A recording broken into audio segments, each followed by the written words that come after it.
మనుషులం కదా, మమతను పెట్టలేదు దేవుడు, ప్రేమను పెట్టలేదు దేవుడు. వాటిని చంపుకొని బ్రతికితే బ్రతికెట్టవుతుంది. అదే అంటున్నారా? గుండెల్లో ప్రేమను పెట్టాడండి దేవుడు, మమకరాన్ని పెట్టాడండి, ఆప్యాయతను పెట్టి అవి చంపేసుకుంటే బతికెట్టవుతుంది. ఎట్లా అవుతుంది మీరు చెప్పండి? ఏది ఈరోజు నా సంఘాలలో, సంఘంలో, సమాజంలో, కుటుంబాలలో ఐక్యత ఏది?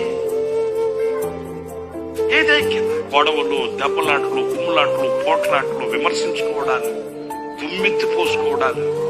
ఎంతకాలం బతుకుతాము, ఎంతకాలం ఉంటాము? ఏం సాధిస్తాను ఇష్టమే? ఏం సాధిస్తాను చెప్పు?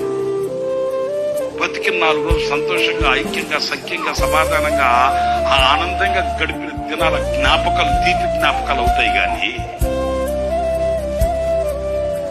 ఒకరి మీద ఒకరు దుమ్మెత్తి పోసుకొని, విమర్శించుకొని, తిట్టుకొని, దెబ్బలాడుకొని, ముఖం చూసుకోలేక బతికి 4 రోజులు ఇలాగ బతికి సస్తే ఎందుకు బతికినట్టు? ఎందుకు